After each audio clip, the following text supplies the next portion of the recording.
Hello there. This is All 24 News special coverage on the Russia-Ukraine file coming to you live from Algiers. I'm your host, Karim Zachary. Here's what's on tap today. EU countries are set to approve a weekend emergency EU proposal to curb their gas demand on Tuesday, with opt-outs allowing them to follow different national paths to prepare for Russian supply cuts. Russia's state-owned energy giant said it would cut its daily gas deliveries to the continent through the Nord Stream pipeline to 33 million cubic meters a day, or around 20% of the pipeline's capacity, from Wednesday, arguing the need for maintenance of a turbine. Russia's armed forces destroyed 8 Ukrainian missile and artillery armed depot in the southern Mykolaiv region and the eastern Donetsk region, the Defense Ministry said in its daily briefing on Tuesday. For more analysis on the topic, I am joined live via Skype by Petar Militonovic, junior researcher at Institute of European Studies, University of Belgrade. And via Zoom, we have Alvydas Medelinskas, political analyst and international expert from Ukraine. Thank you, gentlemen, for being with us. The discussion right after this.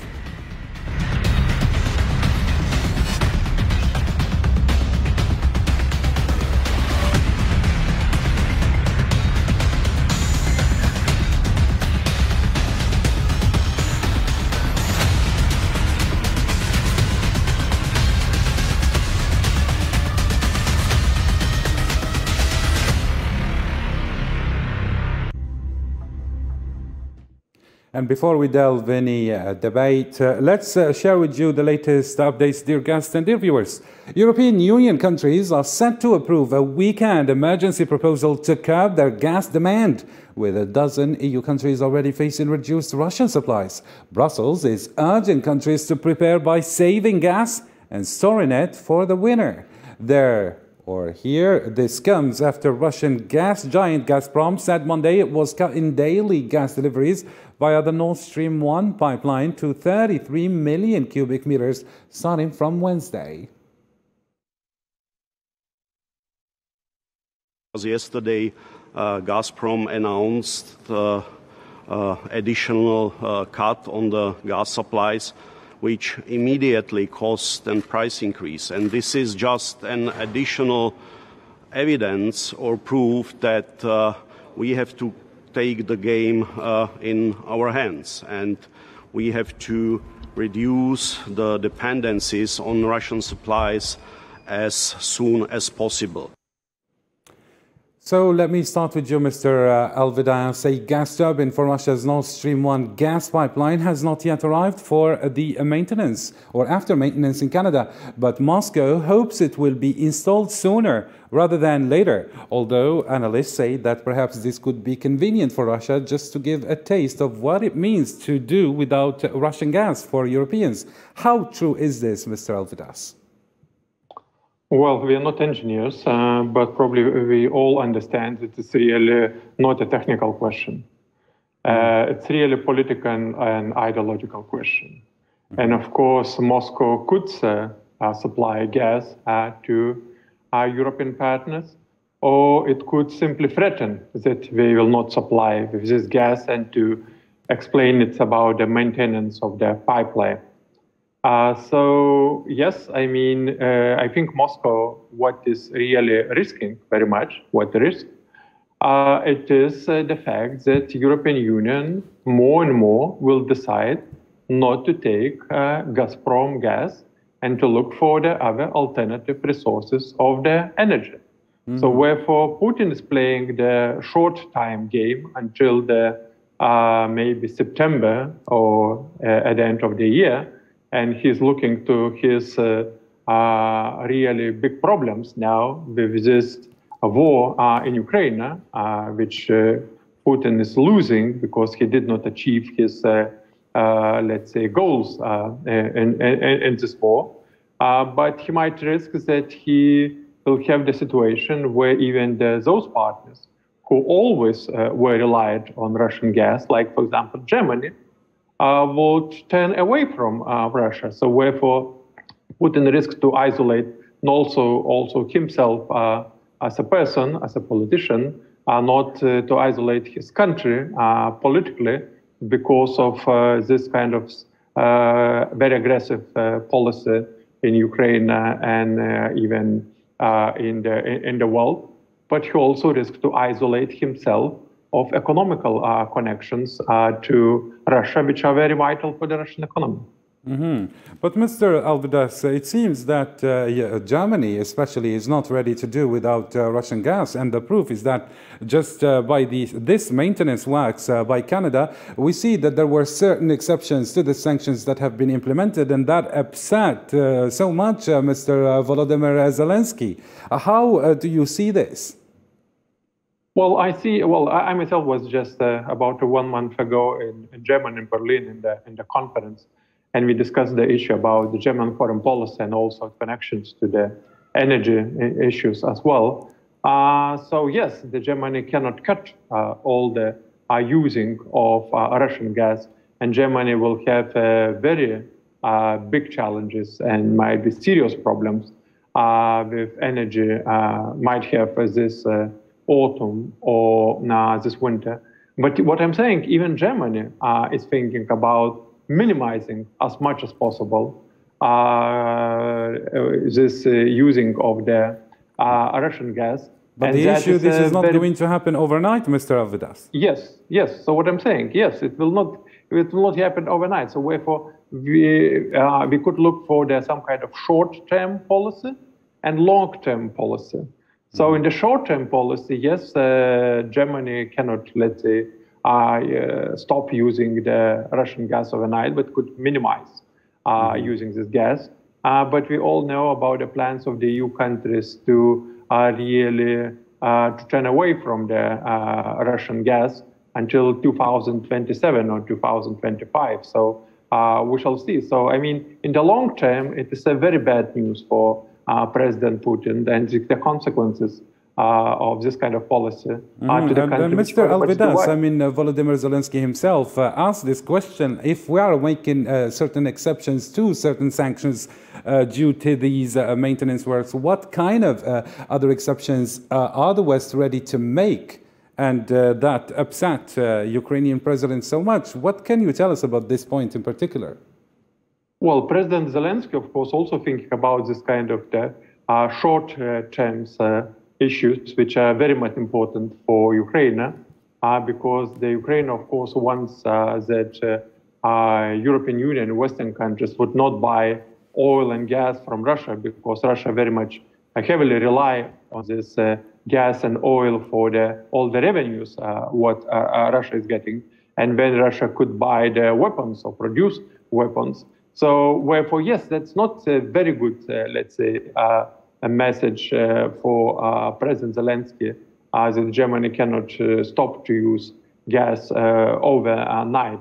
But what I'm talking in the long prospect, of course, when talking, the first question was about Russia. For Russia, this is a very bad news because Russia will lose a lot of revenues from if European Union would decide not to buy gas in the future and would minimize step-by-step approach up to 2027. But sanctioned goods could be sold at a lower price, perhaps in different countries, and these countries perhaps are ready to take advantage of the situation.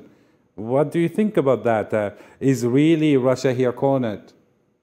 Well, of course, I mean, some of the sanctions were eased, for example, including because of this grain issue, let's say, coming from the, let's say, Black Sea ports of Ukraine, which now those seaports are blocked by Russian military. Some sanctions are also eased. For example, talk about aluminum or titan or some other metals. So yes, we could see this, let's say, steps from the Western community. But in general, I would say Western community is really keeping the still quite common line regarding importance of the economical sanctions and because of the importance of the isolation of the Putin's regime.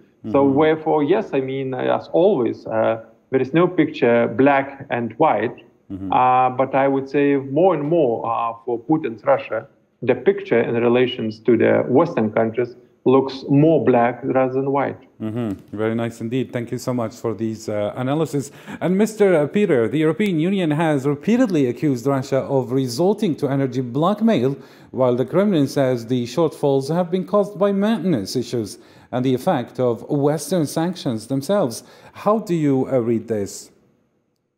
Well, actually, due to the geopolitical and market situation, there is a expectation for the gas prices to remain high, but a reduction in consumption actually might have a positive impact due to the decreasing demand. Still, over the past months and even years, the European Commission has taken a range of measures to ensure secure gas supplies, building on the general progress made in security of gas supply legislation, as well as infrastructure allowing for desertification. So even after the last gas crisis in 2009 and Russia's annexation of Crimea and Sevastopol, the European Union has put in place a framework to address security of gas supply risks and mitigate disruptions. The European Union itself has significantly improved gas interconnections to deliver gas to where it is needed, allowing reverse flows and strengthening of the liquid natural gas import capacity. As risk of disruptions became more apparent, of course, with Russia's invasion of Ukraine, the European Commission tabled a proposal in March, I think, requiring the refilling of gas storage facilities before the winter this year of some 80% by the 1st of November. Swiftly agreed by the European Parliament and the Council of the European Union, the rules are now in force. Even after presenting an outline in March, the Commission came forward with the Repower EU plan in May to wean the European Union away from imports of Russian fossil fuels. So the plan is centered on accelerating the rollout of renewable energy, front-loading investment in energy efficiency, and diversifying the energy sources and suppliers of the European Union and its member states. Even further, the Commission established with the member states the EU energy platform to coordinate action on energy supplies with a view to joint purchasing of it in the future. So through this platform, additional gas supplies to the European Union have already been secured for the coming years, either liquid natural gas or via pipeline, thanks to deals with the United States, Egypt and Israel, and most recently Azerbaijan. So the European Commission is continuously working on the supply side by reaching out to alternative suppliers to secure additional deliveries. But the alternative supplies could be expensive for these countries, Mr. Peter. And Spain expects EU members or member countries to agree to cut natural gas use during the winter by less than 15% on a voluntary basis, according to Energy Minister Teresa Ribera. Do you think that the European Commission could actually make the proposed rules compulsory in a supply emergency? Actually, the acceptance of the plan depends on the political will of the member states, and not only Spain, but also Portugal, I think, has raised concerns about the reduction target of 15% from the 1st of August of 2022 to the 31st of March. To reach that target of the 31st of March next year, 2023. So to reach that target, it is compulsory for each member state to implement various measures that encourage the decrease of gas demand and consumption by the public sector, businesses, as well as households. By the end of September, member states are required to update their national emergency plans with their planned demand reduction measures to meet this target. The policy measures available to incentivize fuel switching and the decrease of gas consumption, of course, are of great importance. It is also important for the member states to identify critical non-protected consumers should curtailment be necessary. So If any of the member states does not implement these measures and update their national emergency plans, then other institutions of the European Union might actually penalize them in means of financial terms. So but it seems that it is really not realistic, and Westerners keep accusing Moscow of using the energy weapon in retaliation for the sanctions that already from the very beginning didn't really actually work against Russia. We see that it has backfired indeed against Western countries, and we see the purchasing power of Europeans declining, and they could actually feel it in energy prices, let alone now if they are trying to get, let's say, from different sources, Mr. Peter. Well, national authorities will be responsible for monitoring the implementation of demand reduction measures on their territory and report to the Commission the achieved reduction every 2 months. So that is how the practical steps are being taken. Of course, geostrategically, the European Union should actually work on improving its energy resilience with other partners. Of course, it has backfired to the current regime in the Russian Federation. Even so, it has established it as a profound and concrete regime that will be in power for even, in my predictions, next several years or maybe even decades. So the Commission actually needs to be in coordination with the member states each and every day, and should with them work on the importance of improving the energy resilience of it, of the Union as such. Yes, and a different development. Ukrainian President Volodymyr Zelensky called on Europe as a whole to retaliate to Russia's gas war by tightening its sanctions against Moscow hours after Gazprom announced a further cut in gas supplies to Ukraine. Zelensky accused Russia of restricting gas supplies to inflict what he called terror on Europe. The gas blackmail exercised over Europe, which is only getting worse every month, is necessary for a terrorist state to make the life of every European more difficult. And this can in fact be seen as an incitement that the 8th EU sanctions package is significantly stronger than the recently approved 7th. Back to you, Mr. Alvidas. Ukraine president said today that Europe should respond to Russia's gas war by boosting its sanctions against Moscow. How further can the sanctions affect Russia? And we see that they have been backfiring against Western countries. Well, I would say the sanctions really heavily impact on Russia. And that is the reason why Russia more and more is talking about those sanctions and about the need to easing those sanctions and using various ways in order to achieve that. So wherefore, yes, of course, we also have consequences on the Western economics as well. Mm-hmm. And how rational is imposing such sanctions?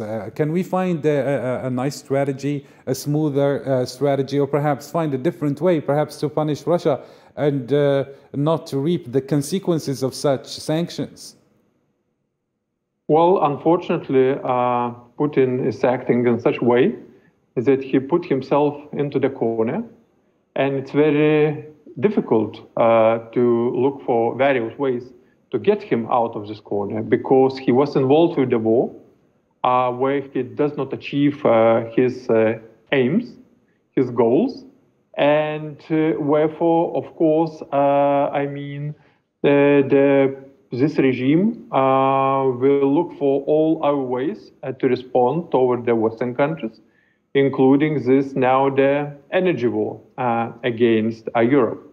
But if you look to the essence of the situation and the essence of the regime, we understand that this Putin's regime really violate not only international law as such, but violate the whole international order which was in the world after the Cold War.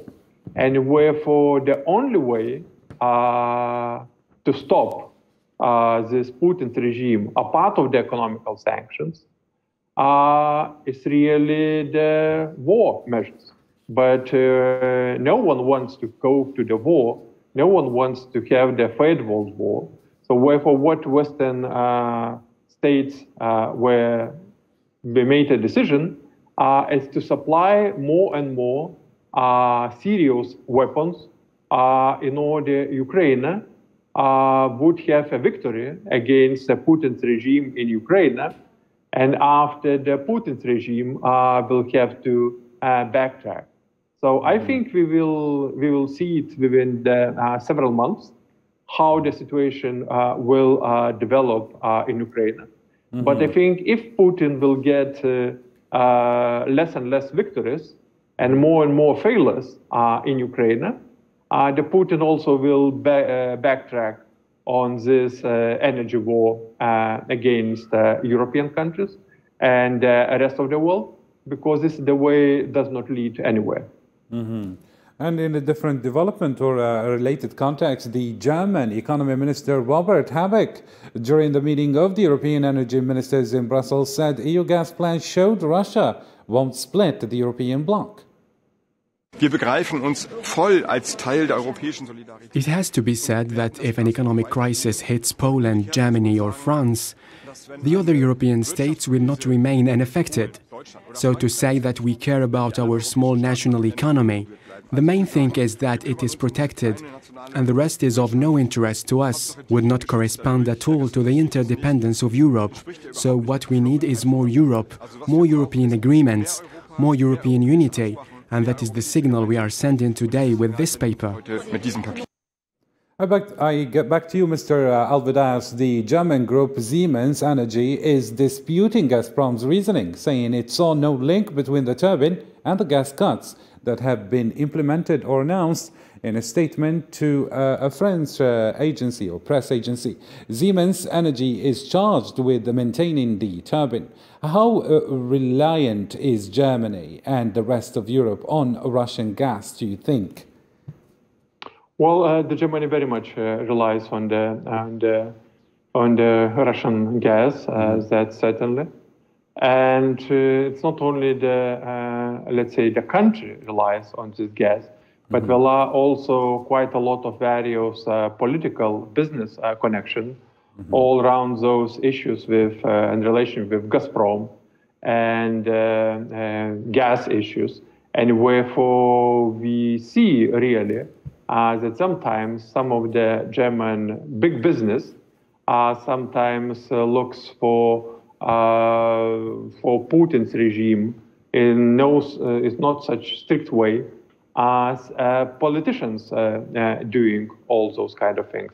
We remember the story about the Siemens in Crimea and some other stories about how uneasy German industry took decisions to leave the Russian market. But again, I am talking about not about one or another step. I'm talking about the process and tendency. And again, if not only German industry and business, but also business from the other European countries will have to will leave a Russian market. So wherefore, for example, President Putin himself recognized very clearly that, for example, the car industry is almost ruined now in Russia. So wherefore Russia will have to switch to the old Soviet-style Zhigulis as cars for the producing this. And also will have to explain for the people that, for example, the Parmesan from North Caucasus, it's better than Parmesan from Italy. And to explain everything that the chips which Russian industry got from other countries, including from Asian countries of Taiwan, that Russia could produce those microchips. But again, this really creates a lot of problems for Russia. And Germany is really like a litmus paper, which very clearly indicates. So even Germany is turning away from Russia. So wherefore Russia really feel very much isolated. By the way, not only Germany, the summit with the Turkish and Iranian president also indicated very clearly how, for example, the Turkish president Erdogan views to President Putin, whom he forced to wait for some time for the meeting with him. And we saw how Putin was furious and confused with this. So why for isolation of the Russia, Putin's Russia, is a real fact. But also, yes, you are right, the consequences, unfortunately, are sometimes quite heavy for the Western countries as well. Exactly. And speaking of the consequences, I would like to redirect this question to Mr. Peter. Mr. Peter, do you think that Germany perhaps will run out of gas this winter, or it might have a different plan? Well, actually, they have a plan of saving up the gas, and now it's important for each and every member state of the European Union, of course, to fill up their gas storages by this winter. We could actually hear from the German representative that there needs to be a concept of European solidarity once again invoked. Each member state will actually have to reduce its national gas consumption to contribute to address a gap between supply and demand in the European Union, irrespective of where that gap emerges or is the worst. Measures, of course, will be designed at the national level. Of course, in a situation of emergency, effective and prompt solidarity would be greatly facilitated by having bilateral solidarity agreements foreseen on gas security of supply in price, clarifying the technical, legal, financial arrangements to provide gas to the illegally protected consumers of neighboring countries in case of any crisis. So all member states who have not done so yet should finalize the preparation of the necessary solidarity agreements as fast as possible. How realistic do you think this plan is, Mr. Peter, since Russia accounted for about 2/5 of the EU's gas needs before the start of the war in Ukraine? And the EU committed in March to reducing gas imports from Russia by 2/3 within a year, but has failed to establish a consensus on an outright import ban amid fears of economic knock-on effects in several states. How realistic can we implement such a plan, Mr. Peter? Well, my thesis would actually be that the Russian invasion of Ukraine has actually enhanced the widening and deepening of the European integration. Of course, there are certain practical measures that represent an obstacle to this.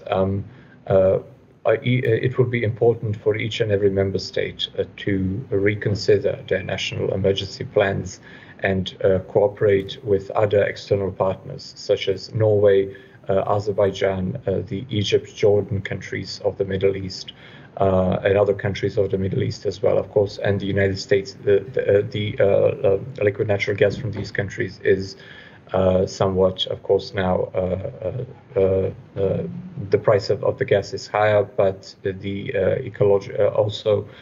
ecological impact is higher as well, since that gas is quite dirtier than the Russian one.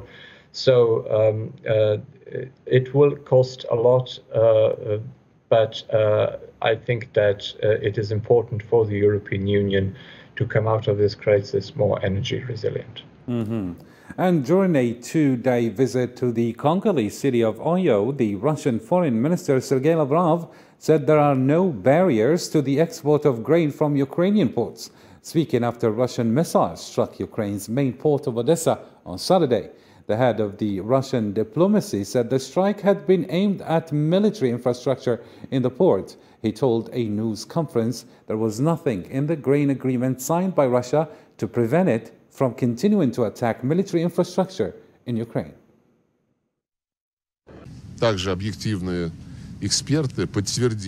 Unbiased experts also confirmed what we have said since the beginning. The grain terminal of Odessa port is located at a considerable distance from the military part. There are no obstacles to starting deliveries of grain to customers, in line with the deal signed, and we have not created the obstacles.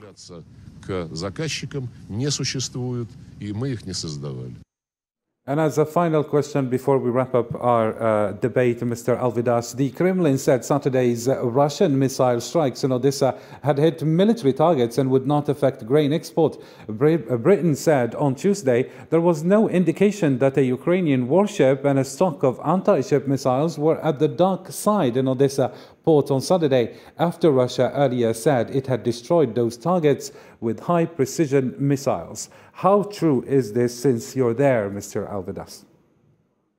Well, today Russian attack another place on the Black Sea coast in Odessa region, and that was a resort with the private homes.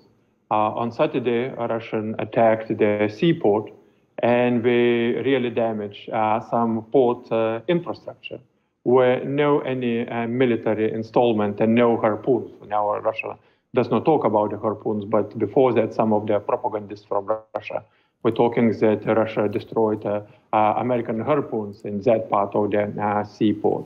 What Russia is really doing is playing very bloody and very bad game, if you could call the game of destruction infrastructure and killing the civil people, what Russia is doing, not looking where babies, women, or whatever other ordinary people.